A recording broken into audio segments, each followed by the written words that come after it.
The refugee scheme has created a false narrative that South Africa is a country going through some civil war. And then secondly, within the internal borders of South Africa, it really has created a lot of division.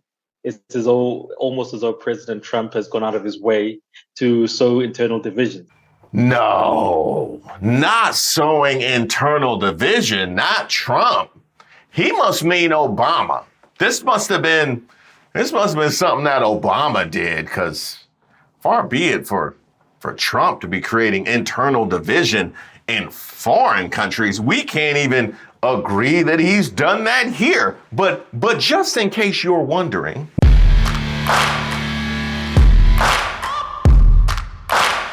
hey, shout out to all of the subscribers and members here on the channel. Don't forget to like the video and share if you can. I'm Reese Waters, and this is Racist of the Week, where we explore the stupidity and hypocrisy of discrimination in hopes we can build a more perfect union. And also laugh. As usual, I would like to thank today's sponsor, Racism. And of course, if you have any nominees, you can drop them in the comments. You can email me at admin@reesewaters.com. Today's nominee, and a frequent nominee. Maybe you might be changing the name of this thing. Congratulations to the Trump administration. So apparently, the Orange Buffoons administration granted more than 50 white South Africans refugee status in the United States. Are they coming to take our jobs? Oh, no. We gonna get there. We definitely gonna get there. I'm gonna have to slow cook this one, because this one of those that I gotta make sure I don't blow my top. I want to hit everything. This administration has gone and done it and brought in white South Africans in the midst of mass deportation, and apparently come full circle by recreating the country you left.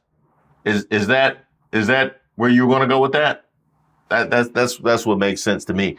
My only disappointment is that Morgan Freeman didn't show up. I thought Morgan Freeman was going to show up and ask them about the Springboks. What, nobody saw Invictus? Just me? It was just me and Matt Damon. And nobody watched Invictus. They actually made this a thing. White South Africans granted refugee status by Trump administration arrive in the U.S. A flight carrying a group of 59 white South Africans granted refugee status in the U.S. by the Trump administration arrived at Washington Dulles Airport in Virginia on Monday. U.S. Deputy Secretary of State Christoper Landau and Department of Homeland Security Deputy Secretary Troy Edgar welcomed the group at the airport. Landau told the new arrivals, "We respect what you have had to deal with these last few years." He noted that many of them are farmers and said they would hopefully bloom in the U.S. Yes, that is right. This was for the farmers, right? This was for the farmers, despite what the farmers are going through here in America. Yeah, those of you who are farmers, I got a little something for you. Best of luck. But some folks who aren't feeling Trump's optimism right now are American farmers, and they are stuck in the middle of all of this. Frank, who did you vote for president? Mr. Trump. Right? Trump. Mr. Trump. If the election were today, Frank, would you vote for Donald Trump? No way. Couldn't happen. No. You voted for President Trump. So now, in this moment, you say you're in a free fall. What is your message to him? So I'm off the Trump train. Where I'm going for now is I got to protect my business. Island, a wheat farmer who says he's lost $400,000 since Trump took office. I think there was a lot of people who voted for him that want to stay loyal to him, but it's going to get to the point where financially, if it's between supporting the president or losing your family farm. You voted for the president? Yes, I did. And do you support these policies which might be hurting farmers like you? Right now, we're the ones that are taking the hit. I think he's sort of backstabbing the main people who got him into office in the Midwest, and he just left us down. And by the way, we will get there, but first, I need to talk to the Latino community, and specifically the Latinos for Trump.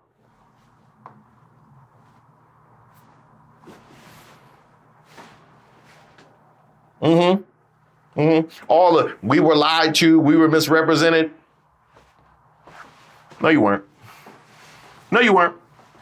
He told you exactly what it was. And this tells me that he told you exactly what it was. I would also like to holler at the rank and file MAGAs. You know, the MAGAs who told us that it wasn't about racism, it was about securing our border. The America First anti-immigration MAGAs. Where y'all at? I need to know. Where y'all at? It's a divisive move. Thank you, Mr. Trump. Especially given that Trump has been blocking refugee admissions from the rest of the world.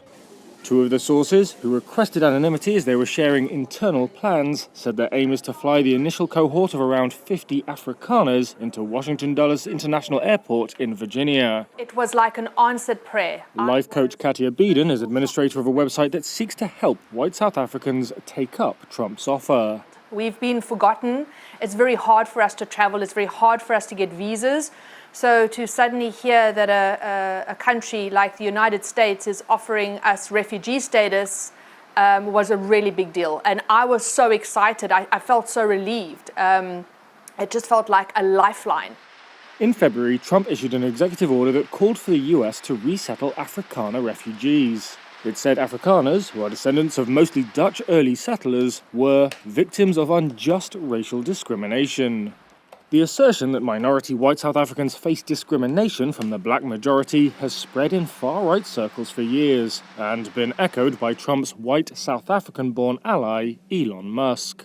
Now, speaking of Elon Musk, if you were as unpopular as Elon Musk has proven to be in 2025, you would think you would probably chill right now. You know what I mean? You think you would probably chill and stand down. But if he had that level of self-awareness, he never would have got to the point where they need private security for his dealerships. So of course he weighed in. So here we go from the rabbit hole. Historical guilt is dumb. Your ancestors weren't villains. Don't apologize for them to people who hate you. To which he says yes. And rightfully, you get the quote tweet, son of a white South African born in 1946. Now, this actually tells us a whole lot with the blanket, your ancestors weren't villains, because somebody's ancestors were villains. Are you saying there weren't villains? Is that what you're saying? Because somebody's ancestors were villains, and certainly in 200 years, we gonna say somebody's ancestors were villains. We gonna know exactly who the villains are of 2025. Don't worry about that. But certainly some people's ancestors were villains, but this tells you a whole lot. Don't apologize for them for people who hate you. Now, if people hated you, by virtue of something that your ancestors did, I can't necessarily co-sign that unless you take the attitude that they weren't villains and you won't acknowledge what in fact they did.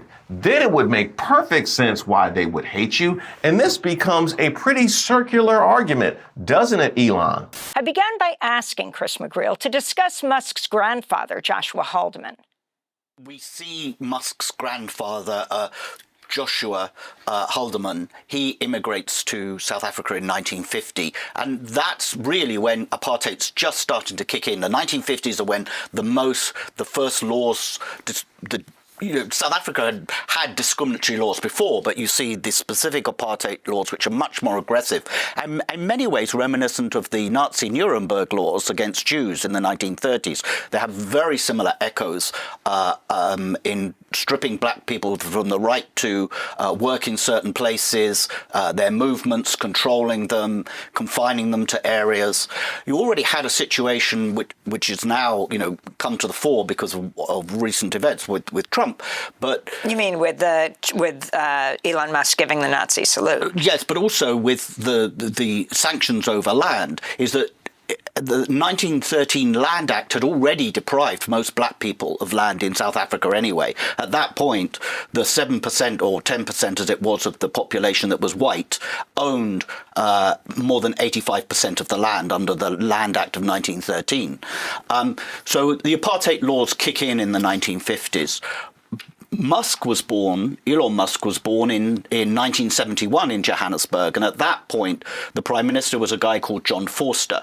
And John Vorster's background is very telling, really, because Vorster in the 1930s had been a member of a neo-Nazi militia called the OB, which was openly sympathetic and linked to the Nazis in Germany.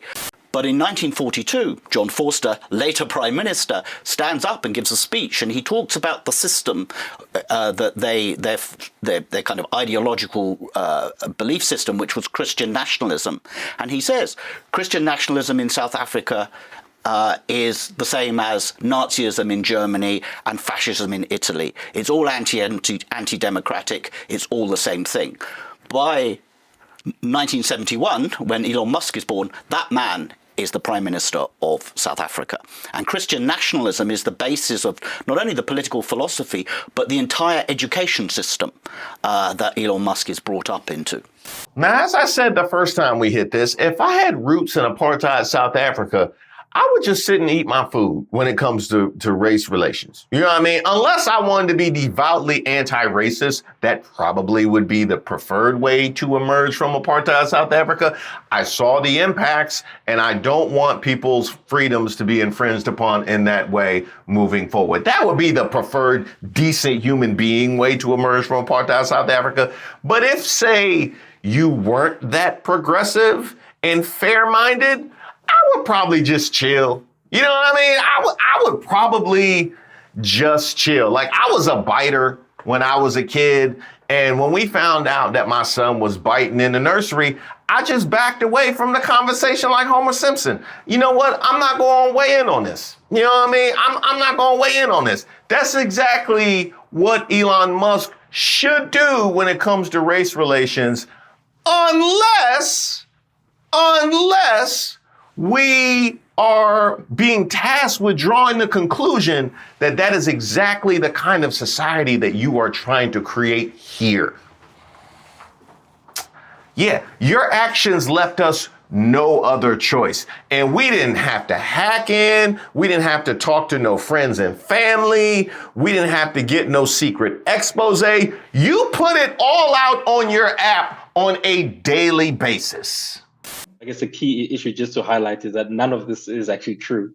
Political analyst TK Poe says the refugee scheme has created a false narrative that South Africa is a country going through some civil war. And then secondly, within the internal borders of South Africa, it really has created a lot of division. It's almost as though President Trump has gone out of his way to sow internal division. No, not sowing internal division, not Trump. He must mean Obama. This must have been something that Obama did, because far be it for Trump to be creating internal division in foreign countries. We can't even agree that he's done that here. But just in case you're wondering, and naturally on Elon Musk's app, this misinformation is going to run wild. Statue of a white farmer in South Africa with his child, pistol in hand, protecting his family. The white crosses behind them are the massacred white farmers in South Africa since 2012. In 1989, we had 120,000 white farmers. Today, we have only 32,000 white farmers feeding close to 77 million people living in South Africa. So does the fact that there are less farmers just automatically mean that they were murdered? Is that? So if they close a plant somewhere in Michigan, then all of a sudden the fact that we have less auto workers, they all just go down as murder victims? Is that what we're doing? If you want to know just how available the truth is, just scroll down. All industries have concentrated in the democratic dispensation orchestrated by the oligarchs who sought to reverse the decentralization of industries from the Herzog administration to the Botha administration, which was succeeded by the de Klerk administration. That's all it is. And then you also have this. Between 1990 to 1997, over 50,000 farmers migrated because of the end of apartheid. Why are you not mentioning that? Oh, I think we know, but keep scrolling. In 1652, your white farmers and agribusiness owned 0% of land. Today, they own 88%. Y'all want to talk about that? Y'all want to talk about that? I think that it's very unpleasant to be in a position of power and privilege for centuries, and then for that position of power and privilege to be basically confronted and with the argument that it should be dismantled. People don't like giving up power. You know, white people don't like giving up power. Men don't like giving up power. Heterosexuals don't like giving up power. Who wants to give up power? It's not a comfortable space to be in. Has life got worse for the white Afrikaner? We do see a larger group of poor white people. They now number around about 45,000 people out of your 4.5 million white people in South Africa. But these are now white people living under the breadline. There are 27 million people in South Africa living under the breadline. If you look at the unemployment rate as well, between 5 and 7% for white people, it's 27% for the population as a whole.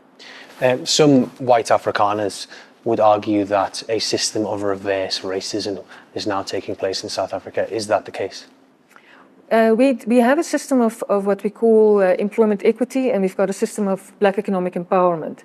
Why it is different to the discrimination of apartheid is because during apartheid, differences were used to actually take away life opportunities from people. Employment equity, affirmative action, whatever you want to call it, does not take away any opportunities from white people. What it basically is doing is it's trying to enhance the availability of opportunities to all people. Post-apartheid, one of the aims was to have a raceless society. Can that be achieved by having policies that are directly aimed at people's race? So the fact of the matter is, for me, it's impossible to move to a society where we can let go of race, you know, until we've actually rectified those injustices that are based on race. Now, how could you even justify something like that? Y'all don't know the Trump administration. Here's the presidential action. By the authority vested in me as president, by the Constitution and the laws of the United States of America, it is hereby ordered as follows. I think he meant Corinthians by Constitution. Section 1, purpose, in shocking disregard of citizens' rights. Okay, I've seen enough. I knew I was going to be triggered by it. I knew. Are you making presidential actions to protect citizens' rights in another country while you and your party lobby to strip Americans of their rights here? Is that what you're doing?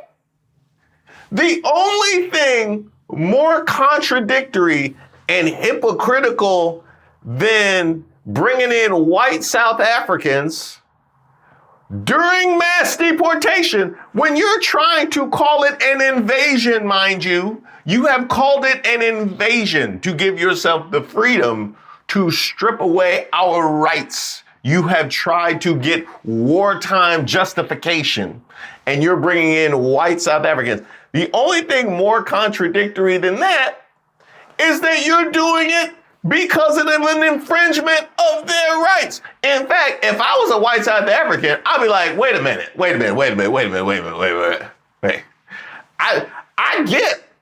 I get that you want to protect our rights, but then we go over there and we lose even more rights. It's no wonder why so many of them rejected the offer. Hey, sweetheart. Yeah, I saw your Instagram story. You still living in that studio? Okay, cause come through, I'll take care of you. I just got a brand new air mattress in my mama's basement.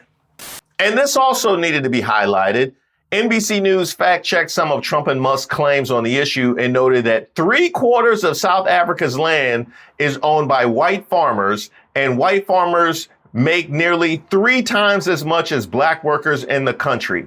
A, quote, hangover from apartheid. The white population of South Africa is now about 8% of the population, while 80% of the population is black and owns only 4% of the country's privately held land.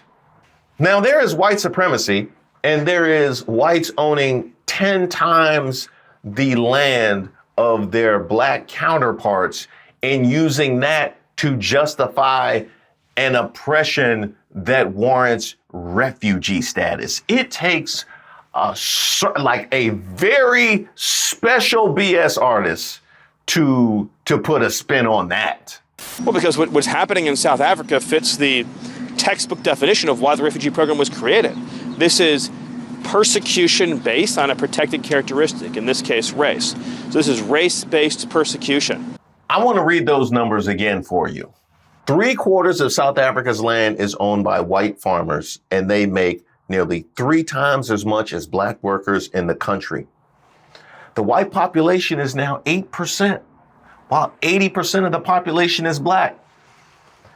That 80% only owns 4% of the country's privately held land. Race-based persecution. Because while this administration has removed anything of color, anything of diversity, anything different from men, I mean, I'm surprised if they're bringing white women over here. I'm truly surprised. But I guess you need women to procreate, right? And while we're sitting here watching this government illegally deport people, thousands of people whom literally have actually been here under asylum. Why? Because they're not white. You're just deporting them. And we're bringing in white people from South Africa.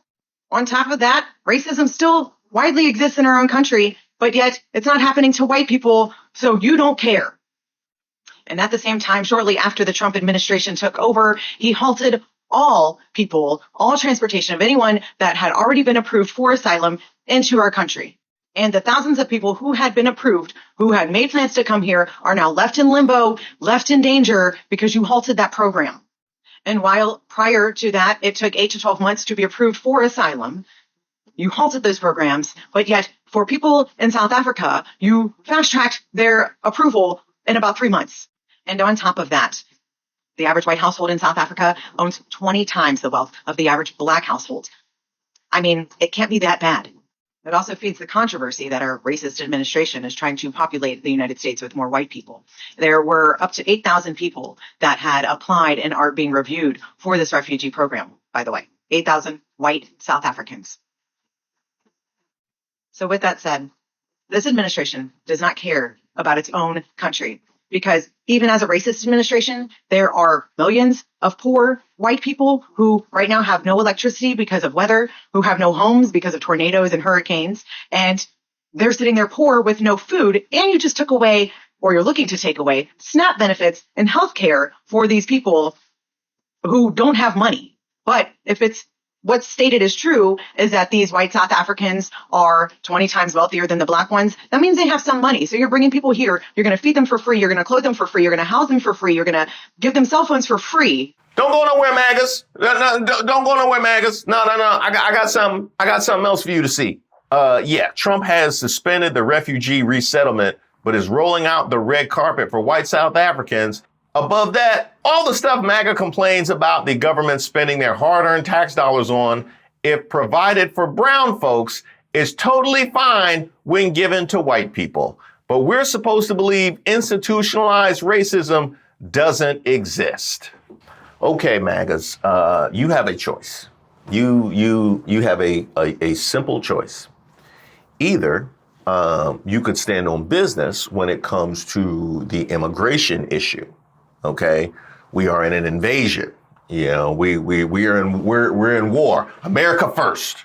America first. You could stand on business when it comes to that, and naturally you would violently oppose what Trump is doing and call him out for it.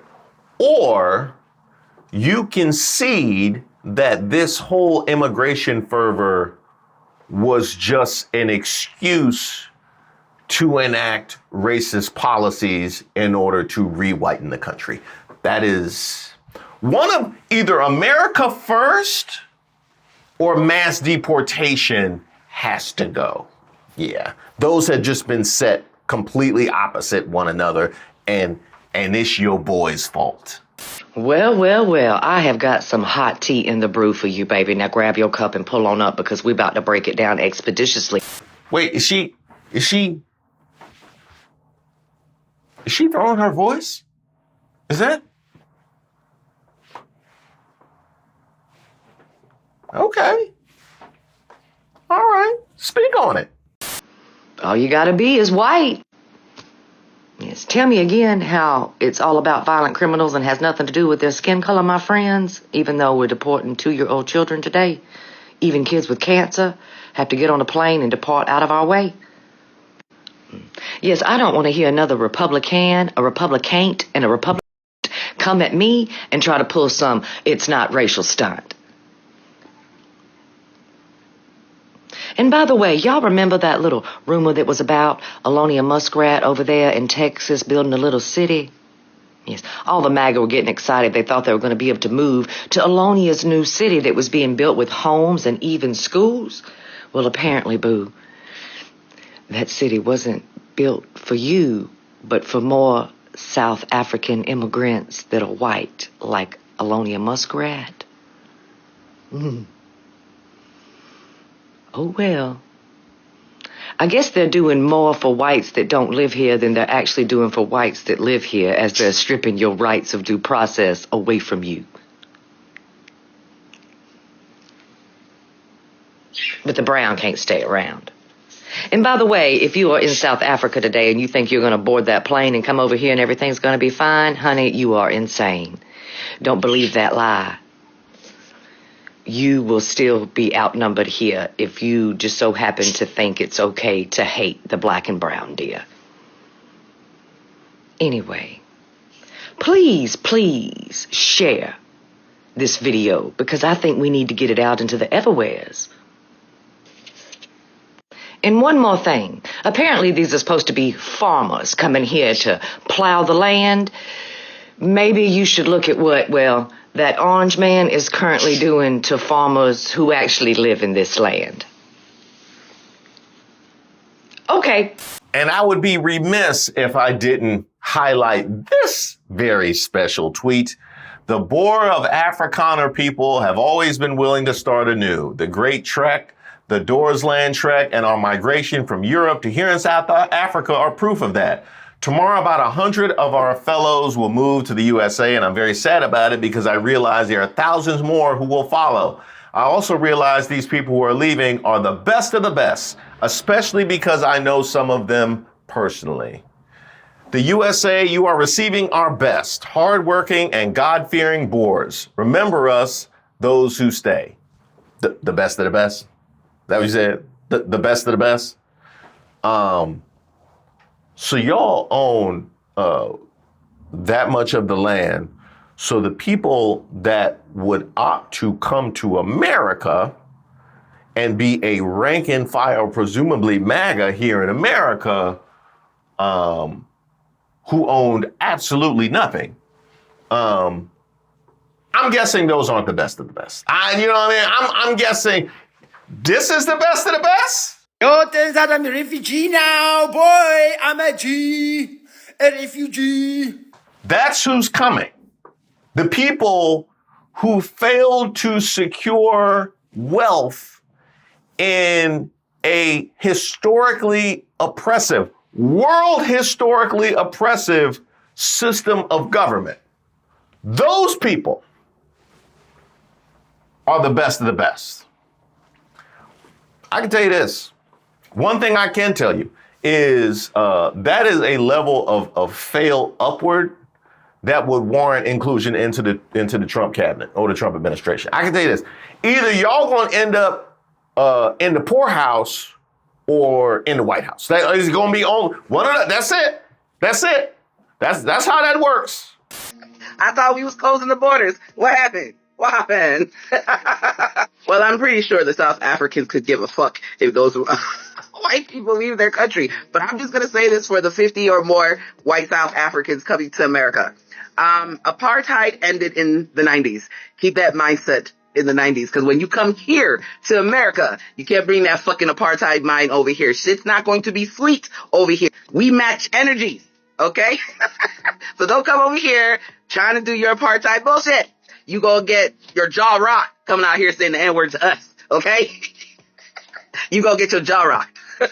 But I thought we was closing borders. Apparently not. Well, you know, they can come. There's plenty of jobs out there in the farms. Have at it. But I'm pretty sure the South Africans are like, bye. She didn't say nothing wrong. She didn't say nothing wrong. Huh? Oh, you want to hear it from a white guy? Fine. To all of the South African, Afrikaans refugees that are coming to America soon, I just want to let you know, as someone whose wife is Afrikaans, who's been to South Africa multiple times, you're going to have a bad time. There's no white genocide happening in South Africa. You have crime that's happening as a result of racism-fueled generational economic inequality, the same thing that's happening in America. We're just a couple decades ahead of you on the unchecked capitalism timeline. But I have good news for you. You don't have to worry about the cheap exploited labor rising up against you anymore, because now that you're in America, you'll get to be the cheap exploited labor. If you were middle class or upper middle class in South Africa and you come to America, you're poor now. Like, really poor. You're not going to have maids and gardeners and personal servants that you can pay $15 a day for. Now you get to be the cheap labor. But by all means, please come to America and experience the American capitalism that Elon Musk's been raving about to you. You'll probably love it. You know, what do I know? There's probably very little chance that you'll end up going back to South Africa in a year or two after realizing how overpriced and fucked up America is. I wouldn't even worry about that as a possibility. And if you think I'm being mean to these people because I think they're a bunch of racist, bigoted colonizers who wish they could go back to apartheid South Africa, it's just because I do think that. But to them, I say, welcome to the American dream. Please let me know when you've woken up from it. Now, I'm going to level with you, MAGA. It's been a rough few weeks. It's been a rough few weeks from the tariffs and then now this, you can't say America first no more, or strong borders, all that is gone by the wayside. Y'all can't even show up to church no more because you're mad about the woke pope. I did notice that y'all weren't at church Sunday. And in fact, the collection plate was heavy. The collection plate was actually more heavy when y'all weren't at church. So y'all been taking out the collection plate? Y'all been? Okay. All right. The evidence is it doesn't look good. One thing I can say, whatever you took out that collection plate, why don't you put a little something to the side for the white South Africans? Yeah, because they gonna need it. Mm-hmm. Thank you guys so much for watching the video. Don't forget to give us a like and a share if you are so inclined. And I know a number of you guys are not subscribed, and I know that because it tells me. I can go right there and it tells me how many are not subscribed. And I feel like if I'm subscribed to magazines in 2025, which was not intentional, I don't know why they be showing up to my house, but I am subscribed to magazines in 2025. I invite you to subscribe to the channel. It costs you nothing. All you got to do is hit the button. I dare you. I double dare you, mother. And I want to give a special shout out to all the members who joined our last Members Live. It was a bit impromptu last minute, but y'all showed up and showed out. But then the early 90s, though, the early 90s, what you want to do with rayon? What you want to do with rayon party shirts and hammer pants?